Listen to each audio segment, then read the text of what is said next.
Nesse vídeo vamos abordar a alocação dinâmica de matrizes na linguagem C. Suponha que eu quero uma matriz de doubles. Vou declarar aqui double, o nome da matriz, chamar de mat, colocar os colchetes e aqui eu coloco as dimensões da matriz. Por exemplo, a matriz 3 por 4. Quando fazemos isso, estamos fazendo uma alocação estática. Ou seja, em tempo de compilação, enquanto estou programando, estou dizendo o tamanho da matriz. Contudo, é muito comum que não saibamos o tamanho da matriz enquanto estamos programando. Neste caso, vamos fazer uma alocação dinâmica de memória. A sintaxe na linguagem C é a seguinte: colocamos o tipo, double, em seguida colocamos o mesmo número de dimensões, colocamos asteriscos, no caso uma matriz de 2 dimensões, 2 asteriscos. Um vetor que só tem uma dimensão é um asterisco, já aprendemos a fazer. Se tiver uma matriz com 3 dimensões, 3 asteriscos e assim por diante. Depois dos 2 asteriscos, colocamos o nome da matriz, vamos usar mat. E agora precisamos alocar memória para essa matriz.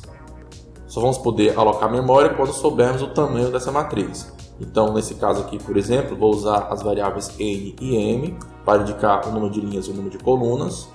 N e m. Vou pedir que o usuário digite esses valores. Vou fazer um scanf, percentual d, vírgula, é comercial n, é comercial n, seja o número de linhas e o número de colunas. Uma vez que o usuário digitou o número de linhas e o número de colunas, vamos testar o código do jeito que está, não faz nada, mas está funcionando o scanf. Uma vez que o usuário digitou o número de linhas e o número de colunas, agora sim vamos alocar memória para essa matriz, que tenha n linhas e m colunas. A alocação de memória é feita em 2 etapas. A primeira etapa é alocar a memória para as linhas, e cada linha vai ser um vetor.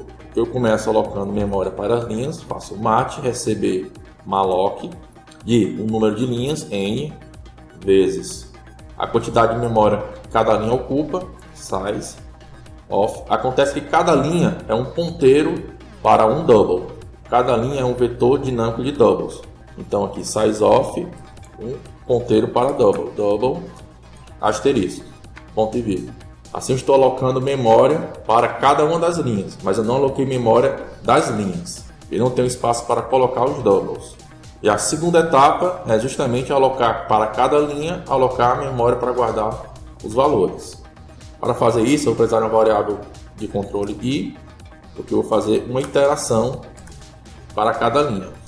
Para i, variando de 0, enquanto i for menor do que n, e mais. E aí vou fazer de cada linha, ou seja, mat i, que é a linha i da matriz, receba uma alocação de memória, um alloc. E qual é a quantidade de memória? Cada linha tem m células de double. Então, m vezes size of double. Por exemplo, cada linha tem m células de double. E essa é a segunda etapa. E a partir daqui, a nossa matriz n por m está alocada. E eu posso usá-la normalmente, como se fosse uma matriz qualquer. E acessar suas posições, que no caso aqui vai de 0, até a última posição, que vai ser n-1, m-1. Uma vez que eu faça tudo que eu tenho que fazer com essa matriz, todo o processamento que eu tenho que fazer, eu tenho que fazer o desalocamento, para não gerar memory leak, vazamento de memória. E o desalocamento também vai ser feito em 2 etapas. Eu tenho que desalocar cada uma das linhas e em seguida desalocar o vetor de linhas. Para isso eu vou fazer um for de variando de 0 até n, que é o número de linhas. Vou fazer a liberação de memória de cada uma das linhas. Free, mat, i. Isso libera a memória de cada uma das linhas. Em seguida, fora do for, eu vou fazer o free do vetor de linhas. Free de mat. E essa é a utilização correta de uma matriz com alocação dinâmica de memória. Você aloca a memória em 2 etapas. Primeiro, aloca o número de linhas, em seguida, as células de cada linha. Faz o que tem que fazer com essa matriz.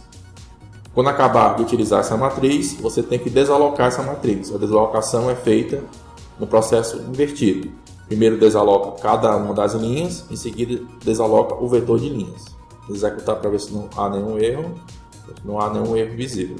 Uma rápida observação é que quando usamos malloc aqui nessa parte, sabemos que alocamos memória, mas não zeramos a memória. Então, essa matriz pode conter lixo de memória. Então, os valores têm que ser os valores têm que ser inicializados antes de serem lidos. Caso você queira que a matriz seja inicializada com 0, você deve usar aqui o calloc. Calloc, e aqui a quantidade de células, vírgula, o tamanho de cada célula.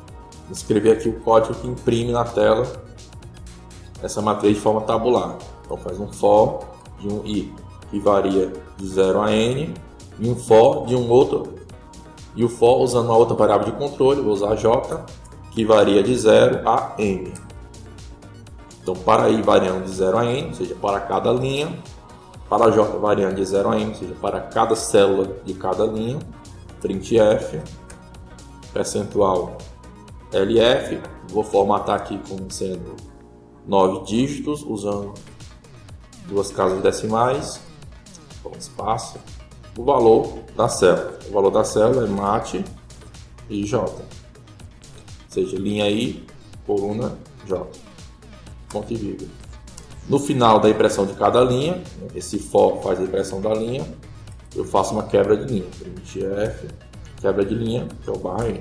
Então vamos compilar e executar, colocar aqui uma 3 por 3, que é a nossa matriz 3 por 3, executar de novo, se ela for uma 5 por 4, a nossa matriz 5 por 4. E eu tenho a garantia que todas as células estão zeradas porque eu usei o calloc.